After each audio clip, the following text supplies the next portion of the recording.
Hello and welcome to stage 2 of Tour of Azerbaijan 2015. The second stage, just under 187 kilometers of tough, arduous roads from Baku to Ismaili.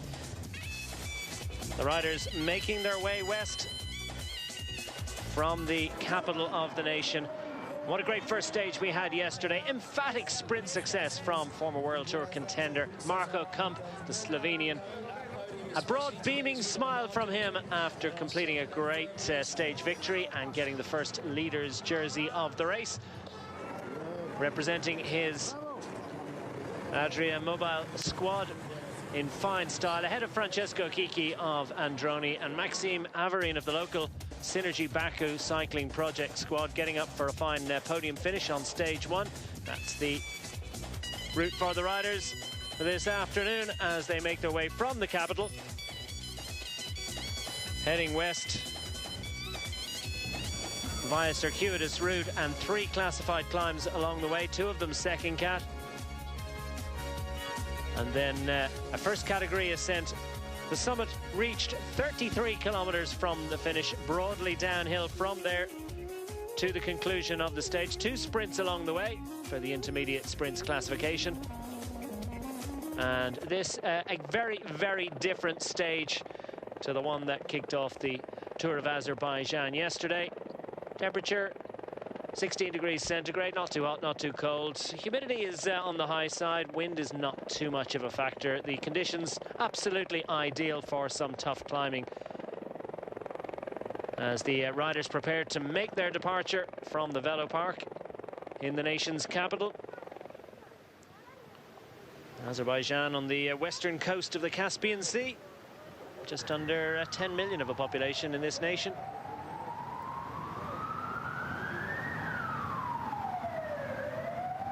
Teams and riders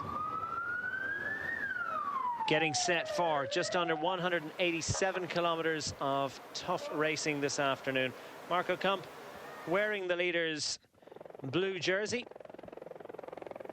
He's locked on time. No time bonuses in this stage, and there's the side of the BMX Velo Park. Of course, wonderful sporting infrastructure in this nation as they get set for Baku 2015, the inaugural European Championships from the Olympic movement.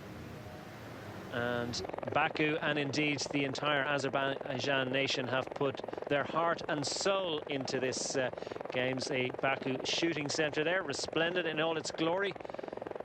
Verdant fields awaiting the arrival of the top European competitors in just a few weeks' time. The first sprint of the day taken by Maxime Avarin, sprinting well once more, leading home his teammate Alexander Surutkovic, and Samli third across the line. First mountain of the day also going to the Baku Synergy Baku team. Alexander Surutkovic. 16 riders in total managed to extricate themselves from the peloton and contest these early mountains and sprint points. Surutkovic showing impressive performance, 31 years of age now. It's his 3rd year on this team. And Maxime Avarin once more following him through. Other riders in the move. Konstantin Klimitnyakov.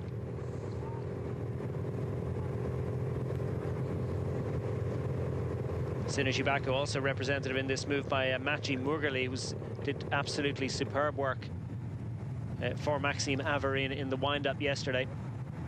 Now, a very different characteristic of a stage. The lead group with 2 minutes and 45 seconds, and Magnus Backstedt is alongside to survey the scene. And the sheer size of this group, Magnus, makes it a danger for the riders behind. It definitely does, and some very classy bike riders in here as well. You know, it is basically who's who of the general classification. Chris Horner's made his way in here, as well as a few of the other top names. There's the Dome Mausoleum, Shamaki, constructed around about 150 years ago. At this cemetery close to Shamaki. It probably belonged to the family of Mustafa Khan. Somewhat in a state of disrepair, but still wonderful representation of the history of this proud nation. An altogether different side of the Shamaki Mosque. First built in 743. The first mosque in the Caucasus, completely renovated, as you can see, back in the 1970s. Just some of the sights and sounds and representations of Azeri history that the riders are encountering along the route of this year's Tour of Azerbaijan. Back to the action on the road. 3 riders have separated themselves from the others in the main breakaway group. This is Maxime Averin going for sprint points, so the Synergy Baku team tying up the mountains and the intermediate sprints along the way. And that's a relatively comfortable one for Maxime Averin, who adds more points towards that competition. So the local Azeri riders and the Azeri team going very well indeed. Primoz Roglic now sitting behind Averin. It's stage 2 of Tour of Azerbaijan. The riders making their way from Baku to Ismaili over a total of 187 kilometers. A total of 16 riders managed to extricate themselves from the peloton early on. Mugerli has been much in evidence throughout this afternoon's fair to date. Still several riders wearing their long sleeves to indicate that when they're up in the hills, well, things are a little bit cooler than they are down in the valleys, as we see another attack from Surutkovic. It's been very active indeed. The crowd's out in force to witness the efforts of the other riders, and the local Synergy Baku team, well, there's hardly been an attack they haven't been involved in. And these initially 16 riders have maintained their advantage. Only, well, less than half a minute sliced off that in the last, what, 20 or 30 kilometers of racing. So they're going well over the first 2 climbs of the day.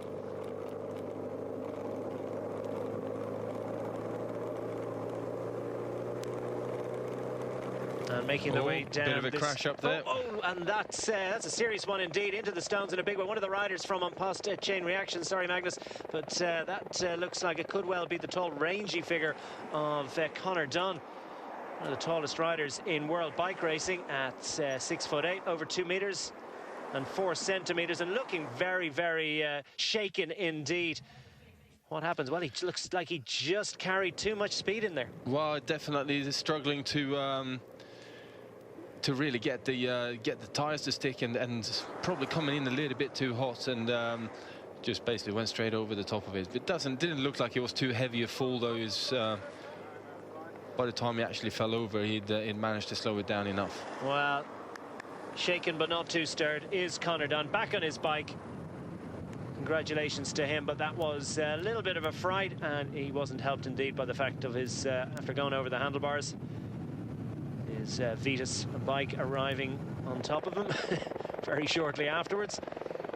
No harm done to him, our machine, and he's back in the fray. So the main bunch still chasing the large group of escapees up the road. Yeah, that's a difficult job to do, to chase down a group like this, and certainly when you've got so many riders in there as well that are, you know, very strong bike riders, and many different teams as well. So it's kind of who's down to almost a question of who's going to do the work, and you know, has anyone actually missed this one, and have they got the legs to carry it all the way to the finish? Should they start working to bring it back for one specific rider? But looking at this one though, Chris Horner certainly looks like he's finding the conditions relatively chilly. He's still got leg warmers, arm warmers, and he did have his gilet on as well earlier. He's managed to take that off now though. Yeah, the mountain goats tending not to like the cool conditions so well. They're that thin. Chris Horner wearing dossard number 51. The oldest Grand Tour winner in history. He's now 43 years of age. Not actually the oldest rider in the race. There is another rider whose name escapes me right now. He's all of 48 years of age.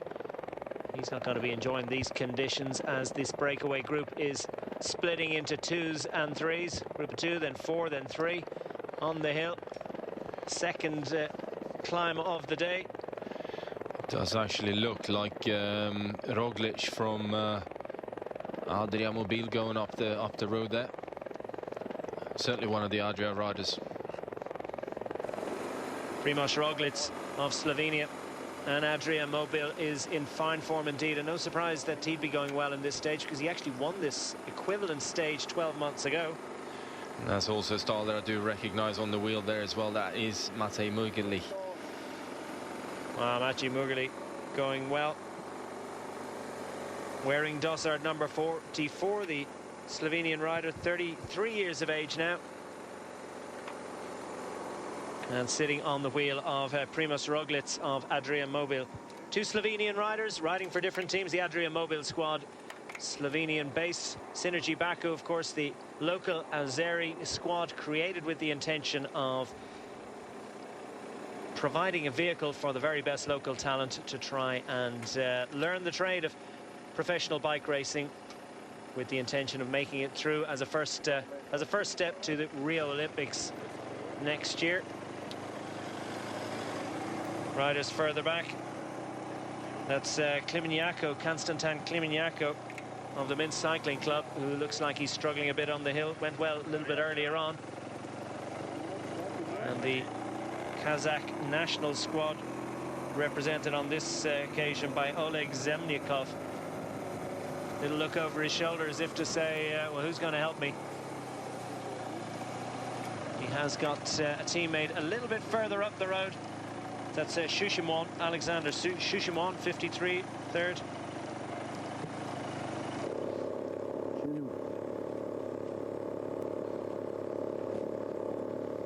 Anxious look over his shoulder. Yeah, it's not every day these guys looking back and seeing the Grand Tour winner coming at them. Although Chris Horner probably doesn't quite have the legs that he did when he won the Vuelta, but these two riders certainly going very strong on the climb, and Roglic having done very well in Tour of Croatia recently as well. So, wow, Roglic almost catching his fellow countryman Mugli out there, just catching him by surprise, but a little look over his shoulder and he realizes that Mugli has reacted to that one. Won't be the last attack though, you can be pretty sure. Clearly Primož Roglic in good form, second on general classification in the Tour of Croatia recently, so has good legs, knows this stage, knows these roads well, and clearly super motivated. And as you say, Magnus, the winner of the Vuelta a España a couple of years ago is not too far back the road, so they need to keep the hammer down, and the hammer's certainly down from Primož Roglic. He attacks once more. Matej Mugli struggling to hang on. Wow, Roglic must have some incredible legs if he's trying to go alone already from 34 kilometers out. He certainly has got to have you know, one of those 1 in 1,000 day when you can just feel invincible on the bike. It's more downhill than up from the summit of the final climb, with 33 kilometers remaining. And well, if he is going to go it alone, would he not surely be better advised to think about bringing Mugli with him for the little bit of assistance he'd give him on the descents and on the flat roads that they encounter? Yeah, I certainly would have done so. You know, it's I mean, it's an interesting tactic that he's putting in here, Roglic, but he's certainly looking very, very strong. Well, it's an exciting one. It's all attack. Not too much thought behind this one, apart from a desperate urge, a desperate need and a hunger to shake Mugli from his wheel. Mugli keeps coming around him as if to say, well, I've set a tempo that would suit me. If you would just stick to it, that'd be excellent. But of course, then he has to look over his shoulder to see what's coming behind. You can be sure it doesn't be long coming, and it's another attack from Roglic. He's just settled in there for a moment, and these two riders surveying the scene behind them. Where is Chris Horner and the rest of his breakaway companions?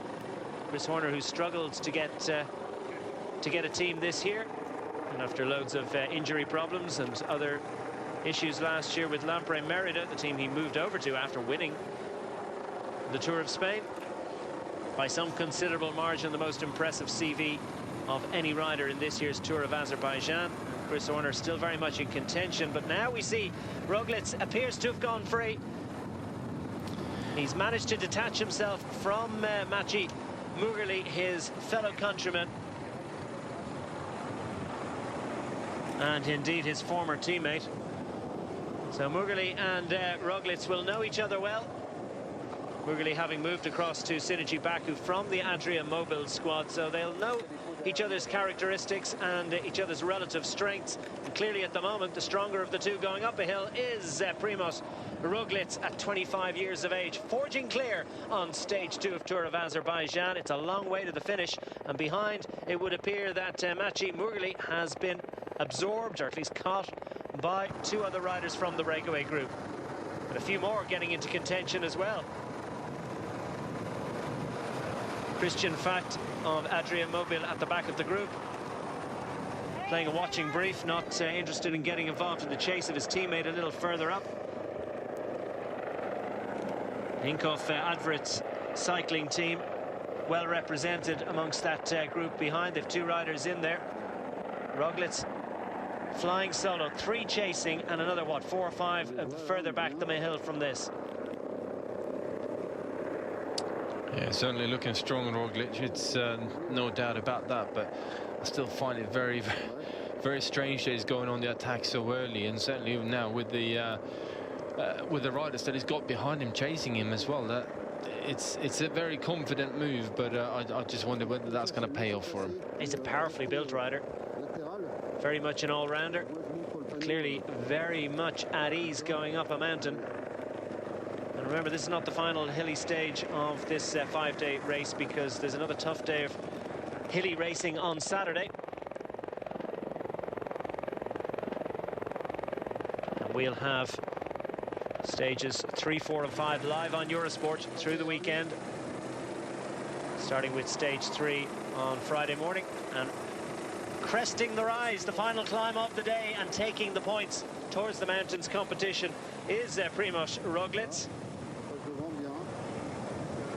That, though, you sense, is not his primary consideration. This man is not thinking about the mountains jersey. He's thinking about stage honours and perhaps the overall win in this race. Second, as I said, on general classification in Tour of Croatia already this year.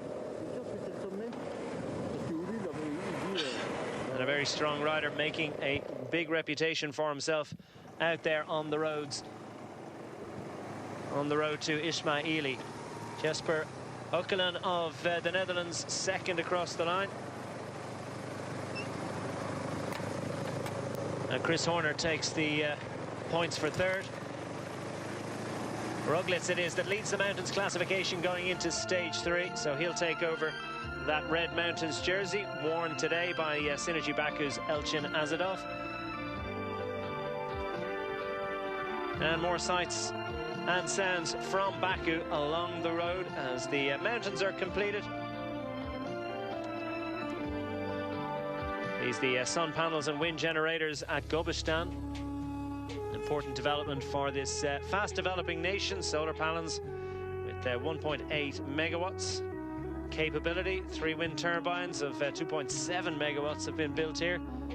So we then, by way of contrast, take in the sights of the Dira Baba tomb, a vault of the Muslim saint constructed inside the mountain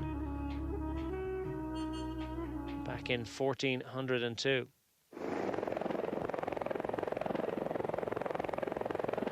Back on the road to Ismaili, flying solo towards victory. Will he be able to hang on? Surely it's too far to go for Primož Roglic, as 3 riders behind combine in their efforts to close him down. Maciej Mughali, Jesper Oekelin and Chris Horner.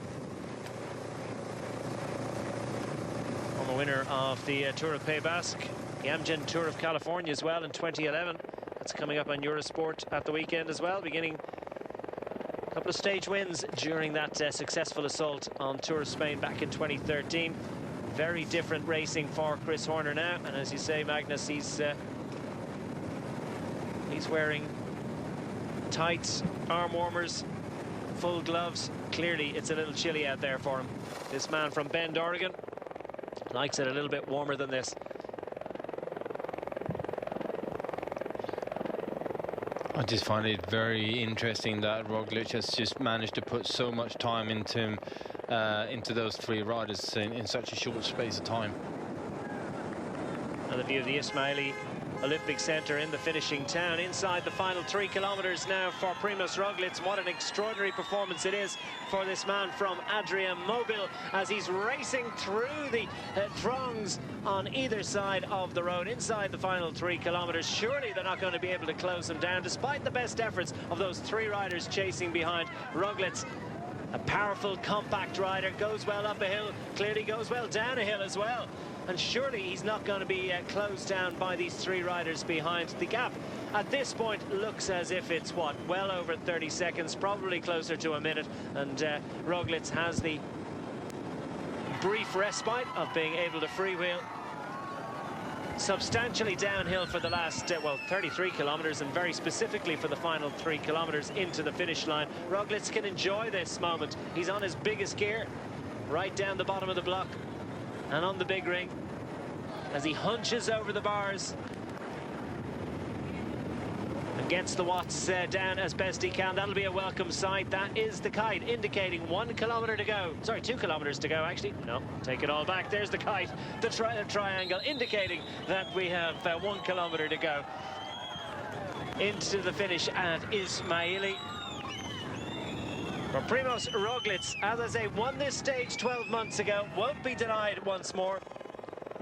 And heading, I think, too, into what looks like a commanding lead on general classification on the sort of form he's demonstrated so far this year. And once more this afternoon, he's going to be very, very difficult to unseat from the lead over the remaining 3 stages. You can be sure that Synergy Baku Cycling Project, the local squad, and indeed Chris Horner and his cohorts from the United States, from Airgas Safeway cycling team, will be trying to construct the possibility, but at the moment, completing the job, tiptoeing around those final 2 turns and into the final 150 metres. It's been an exemplary performance from Primož Roglič, the Slovenian, 25 years of age, as he races through the final 50 metres, trying to make up as much time as possible on general classification. But finally he lifts his hands in the air and takes victory on stage 2 of Tour of Azerbaijan 2015. Primož Roglič takes victory, and with it, the overall race lead. Well, a pretty stunning performance from him as we wait for the next 3 riders through the final couple of turns. And, well, it's definitely not a minute advantage at the moment. And racing to glory, not quite the glory that he'd hoped for, is Synergy Baku Cycling Project's Slovenian Maciej Murgeli makes it Slovenian 1-2 on the day.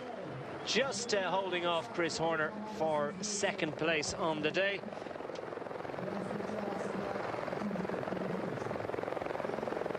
Third across the line, Jesper Ukkelendy of the Netherlands. Slovenian 1-2, and 2nd day in a row that Adriamobil have taken stage honours, so that team really enjoying their visit to Tour of Azerbaijan 2015. Roglič, the former ski jumper, competed in that sport from 2003 to 2011. Slovenian competitor in the Winter Olympics in Vancouver in 2010, so he's an interesting piece of talent transfer. We haven't often seen that, and the group's coming in 3 minutes and 49 seconds behind as we see confirmation of stage honours. Roglič, the former skier, skating to glory ahead of his fellow countryman Murgeli. Chris Horner, good performance for him to get up for 3rd. Ökelen in 4th of the 3 riders coming in behind the man in the centre of shot, Primož Roglič, your stage winner this afternoon. What a fantastic escape. Thank you.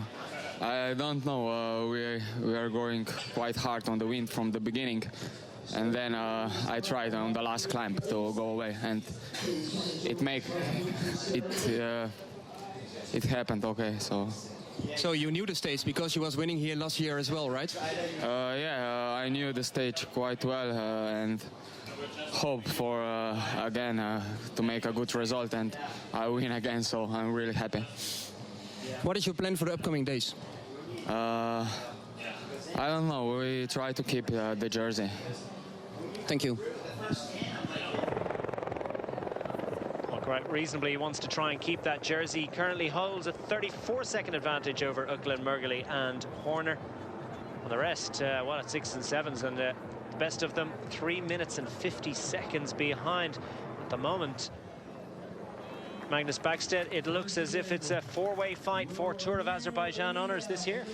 It certainly does look like it. I think it would be difficult for anyone else to really get themselves in there. But you know, when you got the smaller teams in these races, it's certainly very much a possibility that someone all of a sudden gets away, and there are not enough teams there to bring them back, and all of a sudden you are back in the race again.